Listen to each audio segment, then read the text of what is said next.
media, when we're talking about it, normally refers to something that's a little bit different, more specific than the actual definition of social media, which is generally any kind of online ways of spreading information or communicating over the internet. The way that we use social media, which is often used interchangeably with this social networking sites idea, and these are the social media kind of group that are defined generally by creating your own profile. People can follow that profile, and then you can communicate through that and exchange messages. Examples of this are Twitter, Facebook, Snapchat, Instagram, the general big social media things that we think of. So, who uses social media? 7 in 10 Americans use social media. That's over 230 million users in the United States alone, which is a very large number when we're thinking about communication. Worldwide, we're looking at 45% of the Earth's population, which 3.5 billion people are on these social media sites. And by social media in this presentation, I'm mostly going to be referring to these social networking sites.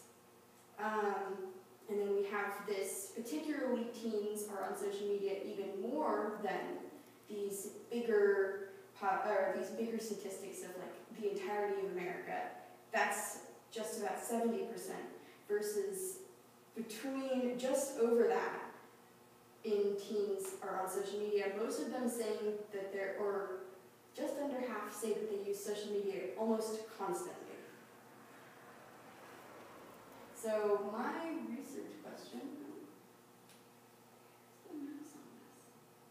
there we go, okay. No? There, okay.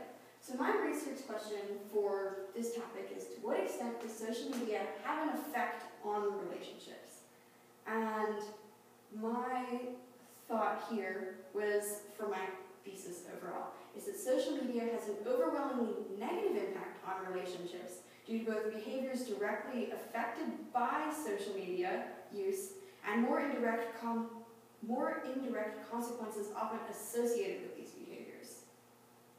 So we're going to start with the first perspective, direct effects and behaviors. So when I was researching this, there were two big kind of topics within social media use. You had things that started out, like the behaviors that you're using on social media that are probably not ideal, and then the effects of heavy social media use that while you're offline, kind of. So for the first, we're going to start with jealousy. Jealousy is particularly present in relationships due to social media. You see it a lot more because social media can be used not always strategically, but sometimes, according to a study done by Amanda Leonard, who has worked on over 30 various studies on technology and adolescence at Pew Research, discovered that by interviewing teenagers, discovered that photos and posts can be used by teens to incite jealousy in others, often former partners, and can lead to jealous feeling for some teens. This means that 20% of teens think that social media makes them feel jealous about their relationship.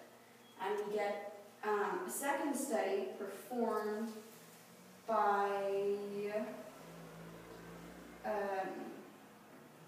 Rianne C. Fergia for her master's thesis. Performed a big study on this idea of surveillance, which was the kind of relationship between Facebook usage and stalking your partner kind of on Facebook or on social media, and how that relates to how jealous that these people would feel about their relationship. And she discovered that increased Facebook use meant an increased chance of jealousy in a relationship. That her thought was that partners were scared their significant other would be developing a relationship online with someone else, which cause their behaviors and reactions to social media use to become a little bit more jealous.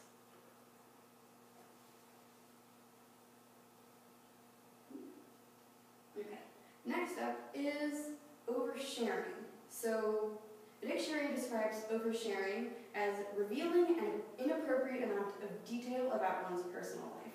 This can be kind of subjective, but the same Pew Research study from Amanda Leonard found that 69% of teen social media users with dating experience agreed that people could see too much of what was happening in their relationship due to it being posted online. That is a very large percentage when we're thinking about how many teenagers are using social media. This was, again, this kind of idea of oversharing stemmed from multiple kind of ideas of why these teenagers were uncomfortable.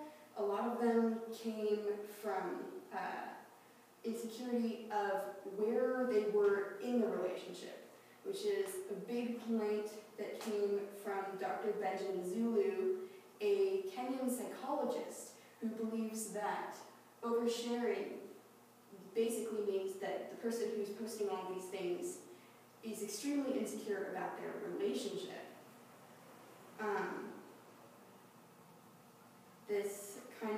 He argues that the person who's oversharing often comes from a place of uncertainty, that they're giving details in the pursuit of validation, that they are looking at trying to convince themselves that their relationship is real by posting it to other people, which is an interesting perspective. And our third point for perspective number 1 is this idea of backburners. So this comes from Dr. Michelle Drouin. She is a developmental psychologist specializing in technology's effects on relationships. She argues this idea of backburners, the reason that human nature, part of it, is this kind of model of continually monitoring your various options and opportunities, even in committed relationships. And so she's calling that the individuals continue to monitor the availability of their romantic and sexual prospects, whether or not they're already in committed relationships, are called backburners. This idea of they're on the back of the stove, you're not necessarily like talking to them or communicating with them in a way that means that you are interested in pursuing the relationship, but you're keeping them there almost unconsciously in case your current relationship doesn't work out. She did find, though, that although backburners are not a new occurrence, social media makes it significantly easier to make connections with backburners and keep those connections. Another thing, so she wrote that she created this study and performed this study on a large group of people on looking at their Facebook backburners. And she found that while the presence of backburners have no effect on a person's commitment to their current relationship, she makes the point that the line between keeping up an online friendship and infidelity becomes even thinner and harder to draw when it's over social media. Annabelle, I'm going to have to stop you there because we're already a minute over the 8. Okay? Yes. All right, so ready for the oral defense questions? Sure. Okay, how did the stimulus materials inspire your original research?